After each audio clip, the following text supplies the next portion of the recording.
പിതാവിന്റെയും പുത്രന്റെയും പരിശുദ്ധാത്മാവിന്റെയും നാമത്തിൽ ആമേൻ. ഇന്ന് ജൂലൈ 17 വ്യാഴാഴ്ച. അമ്മയോട് ചേർന്ന് പ്രാർത്ഥിക്കാം. അമ്മേ പരിശുദ്ധമ്മേ, അമ്മേ പരിശുദ്ധമ്മേ, ദൈവമാതാവേ, ദൈവമാതാവേ, കൃപാസനത്തിലൂടെ ഞങ്ങൾക്കും ഞങ്ങളുടെ ദേശത്തിനും അമ്മ മധ്യസ്ഥം തേടി തന്ന എല്ലാ അനുഗ്രഹങ്ങൾക്കും കൃപകൾക്കും ഞങ്ങളിപ്പോൾ ഹൃദയം നിറഞ്ഞ നന്ദി പറയുന്നു.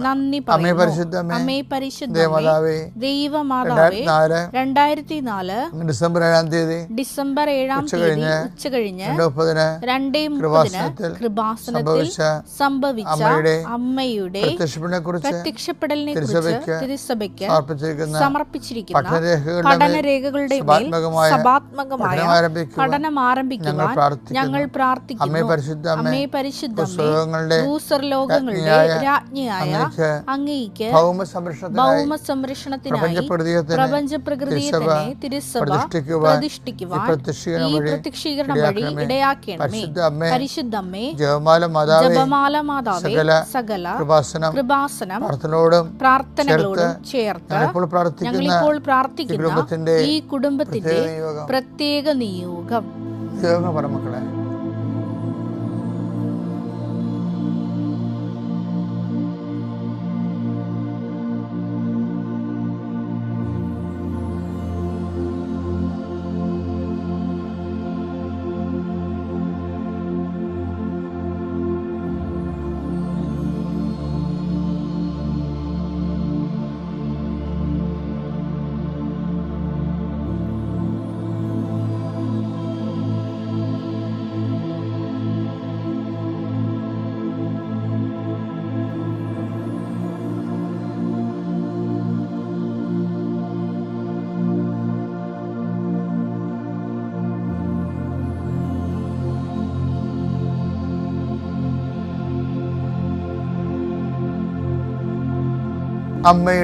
അമ്മയുടെ പ്രത്യക്ഷീകരണത്തിന്റെ ഈ അനുഗ്രഹവേളയിൽ ഞങ്ങൾക്ക് സാധിച്ചു തരുവാൻ കനിയണമേ.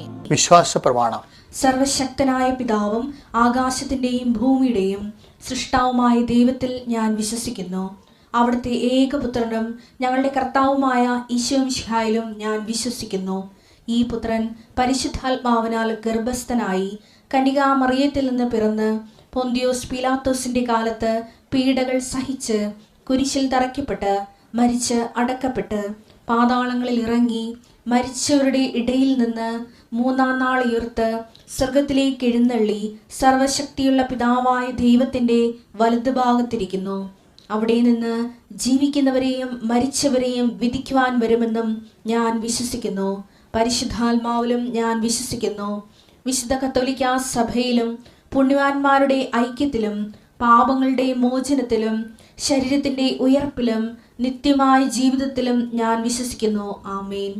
സ്വർഗ്ഗസ്ഥനായ ഞങ്ങളുടെ പിതാവേ, അങ്ങയുടെ നാമം പൂജിതമാകണമേ. അങ്ങയുടെ രാജ്യം വരണമേ.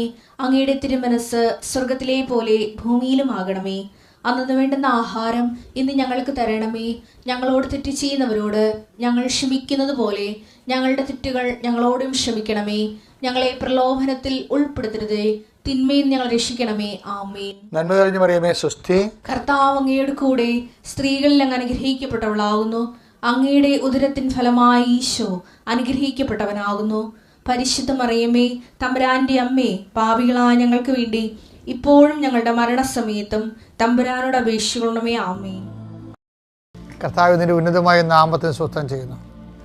കർത്താവിന്റെ വിശുദ്ധ പൗരോഹിത്യത്തെ മഹത്വപ്പെടുത്തണമേ. കർത്താവ് സഭയിലുള്ള സാന്നിധ്യം പ്രകടമാക്കണമേ. കർത്താവെ, അന്തിന് കാഴ്ച നൽകിയവനെ, ചെകിടിന് കേൾവി നൽകിയവനെ, ഊമന് സംഭാഷണ ശക്തി നൽകിയവനെ, കർത്താവെ, മഹോരോഗ്യം സുഖപ്പെടുത്തിയവനെ, കർത്താവെ, മരിച്ചവനെ ഉയർപ്പിച്ചവനെ, അങ്ങയുടെ നാമത്തെ പ്രാർത്ഥിക്കുന്ന ഓരോ മകൻ്റെ മേലും മകളുടെ മേലും നിന്റെ തിരുമുറുപാർന്ന വലതുകരം, ആണിപ്രതാർന്ന അത്ഭുതകരം, അടിപ്പിണർ പോലെ വൈതാഖരം പോലെ സ്പർശിക്കണമേ എന്ന് പ്രാർത്ഥിക്കുന്നു. എൻ്റെ കർത്താവിൻ്റെ ഉന്നതമായ നാമത്തിൽ ഉച്ചമുതൽ ഉള്ളംകാല് വരെ കർത്താവിൻ്റെ ശക്തി പടരട്ടെ. കർത്താവ്, അങ്ങയുടെ മക്കൾ ഈ പ്രഭാതത്തിൽ അതിപ്രഭാതത്തിൽ എഴുന്നേറ്റ് നിന്നുകൊണ്ട് അതീവ ജാഗ്രതയോടുകൂടിയും സന്തോഷത്തോടെയും കൂടി കർത്താവെ ഇന്നത്തെ ജീവിതത്തെ അങ്ങേക്ക് സമർപ്പിക്കുകയാണ്. അതിമനോഹരമായൊരു നിമിഷമാണ് ഞങ്ങളുടെ എല്ലാ കുടുംബങ്ങളും നടന്നുകൊണ്ടിരിക്കുന്നത്. ആയിരക്കണക്കിന് മനുഷ്യരാണ് കർത്താവ് ഈ പ്രാർത്ഥന അവലംബം വെച്ചിരിക്കുന്നത്. അവിടെ ഇന്നത്തെ യാത്രയെ ഞാൻ ആശീർവദിക്കുന്നു. നിങ്ങളുടെ ഇന്നത്തെ ഉദ്യമങ്ങളെ ഞാൻ ഈശോയുടെ നാമത്തെ ആശീർവദിക്കുന്നു. നിങ്ങളുടെ ചിന്തകൾ, നിങ്ങളുടെ സംസാരങ്ങൾ, നിങ്ങളുടെ വിചാരങ്ങൾ, നിങ്ങൾ പങ്കെടുക്കുന്ന വിഷയത്തിൽ നിങ്ങൾ ആഗ്രഹിക്കുന്ന ദൈവനിശ്ചയപ്രകാരമുള്ള തീരുമാനങ്ങൾ ലഭിക്കുന്ന പരിശുദ്ധ ദേവമാതാവിന് നിങ്ങളുടെ എല്ലാ സംരംഭങ്ങളെയും ഇടപഴകലുകളെയും കർത്താവിൻ്റെ തിരുസന്നിധിയിലെ മാതാവിൻ്റെ മധ്യസ്ഥ സമർപ്പിക്കുന്നു. നിത്യപിതാമ്പുത്രനും പരിശുദ്ധാത്മാവുമായ സർവീശ്വര എന്നേക്കും ആമേൻ. നിങ്ങളെല്ലാവരും എന്നെ ഉപേക്ഷിച്ചിട്ട് പോകുമെന്ന് പറഞ്ഞില്ലേ ഈശോ? നിങ്ങളെല്ലാവരും എന്നെ ഉപേക്ഷിച്ചിട്ട് പോകും, എങ്കിലും ഞാൻ ഏകനല്ല, പിതാവ് എന്നോട് കൂടെ ഉണ്ട് എന്ന് പറഞ്ഞില്ലേ? യോഹന്നാൻ 16:32. എന്നാൽ നിങ്ങൾ ഓരോരുത്തരും താന്താങ്ങളുടെ വഴിക്ക് ചിതറിക്കപ്പെടുകയും എന്നെ ഏകനായി വിട്ടുപോവുകയും ചെയ്യുന്ന സമയം വരുന്നു. അല്ല, അത് വന്നു കഴിഞ്ഞു. എങ്കിലും ഞാൻ ഏകനല്ല, കാരണം പിതാവ് എന്നോട് കൂടെയുണ്ട്. ഇതാണ് റോങ്ങായി പോയത്. സംഭവം സത്യമാണ്. പിതാവ് എന്നോട് കൂടെ ഉണ്ടാകുമല്ലോ. ഈ പാഷൻ കോൺഷ്യസ് ഒക്കെ വരുമ്പോൾ ഈശോ അതിലേക്ക് അതിജീവിച്ചിരുന്നത് ഇപ്പോൾ 3-4 പ്രാവശ്യം, ചിലർ 4 പറയും, ചിലർ 3 പറയും. മനുഷ്യപുത്രൻ ശത്രുക്കളെ ഏൽപ്പിക്കപ്പെടും. നമ്മൾ ജെറുസലേമിലേക്ക് പോവുകയാണ്. അവിടുത്തെ മനുഷ്യപുത്രൻ ശത്രുക്കളെ ഏൽപ്പിക്കപ്പെടും. അവർ അവനെ പീഡിപ്പിക്കും, വധിക്കും, 3-ാം ദിവസം ഉയർത്തെഴുന്നേൽക്കും എന്ന് പറയുമ്പോഴും ഒരു ഡെത്ത് കോൺഷ്യസ്, പാഷൻ കോൺഷ്യസ് ഒരു കർത്താവിൻ്റെ മനസ്സിലൂടെ കടന്നു പോകുമ്പോൾ കർത്താവിനെ നിലനിർത്തിക്കൊണ്ടിരുന്നതെല്ലാം 16:32 എന്താണ്? പിതാവ് എന്ത് പ്രയാസങ്ങളിലൂടെ പോയാലും പിതാവ് എൻ്റെ കൂടെ ഉണ്ടാകും എന്നുള്ളത്. പിതാവ് എൻ്റെ കൂടെ ഉണ്ടാവത്തില്ല എന്നുള്ളത് അവസാനത്തെ ഈശോയുടെ വെളിപാടാണത്. മനസ്സിലായി? ഈശോയുടെ അറിവ്. ഈശോ ധരിച്ചിരുന്നത് മുഴുവനും പിതാവ് എൻ്റെ കൂടെ ഉണ്ടാകും, അപ്പോൾ എനിക്കത് അതിജീവിക്കാൻ പറ്റുമെന്നാണ്. എനിക്കത് ജീവിക്കാൻ പറ്റും. ഇപ്പം ഈശോയുടെ മനുഷ്യാവതാരം എന്ന് പറയുമ്പോൾ ഈ മാനുഷികതയുടെ ഒരു പിൻപിടുത്തം ഉള്ളത് കാരണം ചില കാര്യങ്ങളുടെ അറിവുകൾ കാലക്രമേണ അറിവ് വരത്തുള്ളൂ.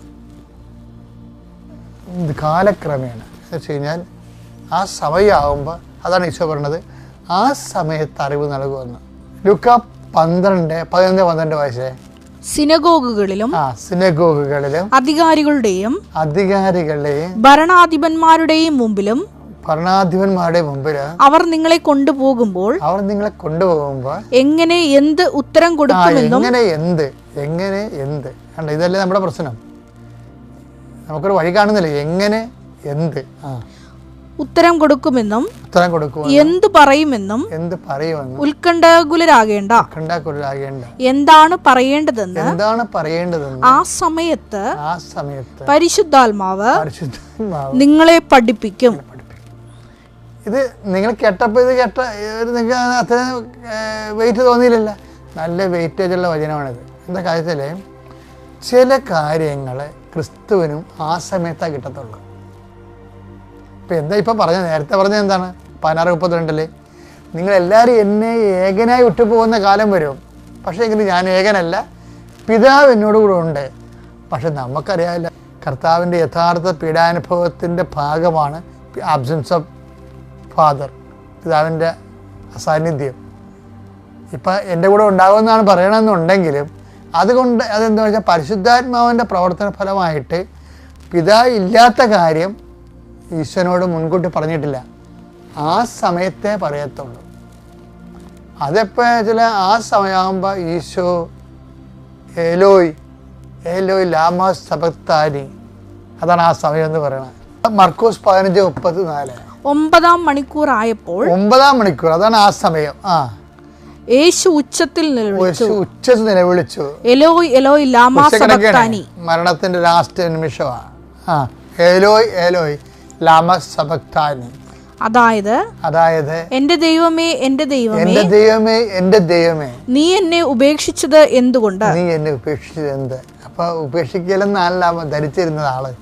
ആ മാർക്കോസ് 15:34 എൻ്റെ ദൈവമേ എൻ്റെ ദൈവമേ നീ എന്നെ ഉപേക്ഷിച്ചത് എന്താന്നല്ല ചോദിക്കണത്. എന്താ അങ്ങനെ ചോദിക്കാൻ കാര്യം എന്താണ്? ഇത്രയും നാൾ ആൾ വിശ്വസിച്ചിരുന്നത് എന്താണ്?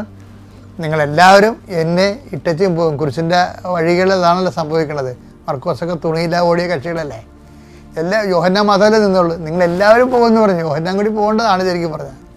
അതായത് പൊതുവെ ഭൂരിപക്ഷം പോയല്ലോ, 90% ആൾക്കാരും പോയി. നിങ്ങളെല്ലാവരും എന്നെ ഇട്ടച്ചും പോകും, പക്ഷേ എങ്കിലും ഞാൻ ഏകനല്ല, കുരിശ് ഞാൻ ഏകനല്ല, പിതാവ് എൻ്റെ കൂടെ ഉണ്ടെന്നാണ് പറഞ്ഞത്. അതായിരുന്നു ഈശോ കിട്ടിയ അറിവ്. പക്ഷേ നമുക്കറിയാമല്ലോ, പക്ഷേ കുരിശിന് വന്നപ്പോൾ പിതാവ് ആബ്സെൻ്റായി. ആബ്സൻസ് ഓഫ് ഫാദർ ഫീൽ ചെയ്ത് അതുകൊണ്ട് തകർന്നു പോയ ആൾ. ഇപ്പോൾ ഈശോയുടെ തകർച്ച കംപ്ലീറ്റ് ആകണത്, അതായത് ഈ കംപ്ലീറ്റ് പാഷൻ ആകണത് ഈ ടൈമിനാണ്. എലോയെ വിളിക്കുമ്പോഴാണ്. എന്തുകൊണ്ട് നീ എന്നെ ഉപേക്ഷിച്ചു? ഇപ്പോഴെന്താ പറയണത്?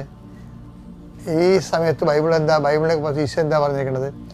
നിങ്ങൾ ആ സമയത്ത് എന്താണ് പറയേണ്ടതെന്ന് ന്യായാധിപ സംഘത്തിൻ്റെ മുമ്പിൽ നിൽക്കുകയല്ലേ. ഇതല്ലേ ഈശോ നിന്ന ന്യായാധിപ സംഘം.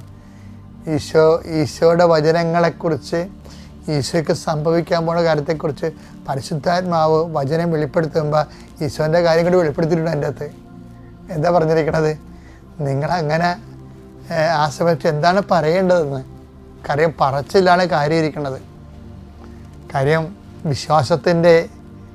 വിശ്വാസത്തിൻ്റെ പ്രകടനങ്ങളെന്ന് പറയുന്നത് എന്തൊക്കെയാണ്? 4 എണ്ണമാണ്. എന്തൊക്കെയാണ് വിശ്വാസ പ്രകടനങ്ങൾ? എന്താണത്? അത് എന്താണ്? വിശ്വാസ പ്രാർത്ഥന, പ്രഖ്യാപനം, പിന്നെന്താണ്? പ്രയോഗം, പിന്നെന്താണ്? പ്രവചനം. അപ്പോൾ ഇതിൽ ഏതെങ്കിലും ഒന്ന് പറഞ്ഞില്ലെങ്കിൽ നമ്മൾ മൊത്തം തകർന്ന പോലെയാവും. അപ്പോൾ അതുകൊണ്ട് ആ സമയം ഒരു പ്രധാനപ്പെട്ടതാണ്. അപ്പോഴാരാണ് പറഞ്ഞത്? നിങ്ങൾ ആ സമയത്ത് എന്താണ് പറയേണ്ടതെന്ന് ലൂക്ക 12:12 എന്താ പറയുന്നത്? നിങ്ങൾ എന്താണ് പറയേണ്ടതെന്ന് ആ സമയത്ത് അറിവ് നൽകും. അതാര് നൽകും? അപ്പോൾ നിങ്ങളായിരിക്കില്ല, എൻ്റെ പിതാവിൻ്റെ പരിശുദ്ധാത്മാവായിരിക്കും നിങ്ങൾ വഴി സംസാരിക്കുന്നത്. അപ്പോൾ പരിശുദ്ധാത്മാവ് എന്ത്? ഇപ്പോഴാണ് എലോയ് വിളിക്കുമ്പോഴാണ് പരിശുദ്ധാത്മാവ് കാര്യം കറക്റ്റ് കംപ്ലീറ്റ് പാഷൻ സംഭവിച്ചു കഴിഞ്ഞു. അപ്പോൾ പരിശുദ്ധാത്മാവ് ഈശോൻ്റെ ചെവി പറയും, Jesus this is that time. ആ സമയമാണിത്. നീ പണ്ട് പറഞ്ഞില്ലേ എന്താണ്? നീ എന്താണ് സംഘത്തിന് പറയേണ്ടതെന്ന് മുൻകൂട്ടി ആലോചിക്കേണ്ട, ആ സമയത്ത് അറിവ് നൽകുമെന്ന്. ഇപ്പം നീ പറയേണ്ടത് എന്താണെന്ന് അറിയാമോ? പരിശുദ്ധാത്മാവ് പറഞ്ഞിരുന്നല്ലേ ഈശോ പറഞ്ഞത്. ഇപ്പം നീ എന്താ പറയേണ്ടത്? ഐ കമൻഡ് മൈ സ്പിരിറ്റ് എന്ന് പറയണം. This is Bible. ഇപ്പം നീ പറയേണ്ടത് ഈശോയ്ക്ക് പരിശുദ്ധാത്മാവ് പറഞ്ഞു കൊടുക്കുകയാണ്. എന്താണ് ഇപ്പം നീ പറയേണ്ടത്? എന്താണ്? I commend my spirit. പിതാവ് ഇവിടെ എവിടെയോ ഉണ്ട്. I know it. എനിക്ക് പക്ഷേ ഇപ്പം അനുഭവവേദ്യമാകുന്നില്ല.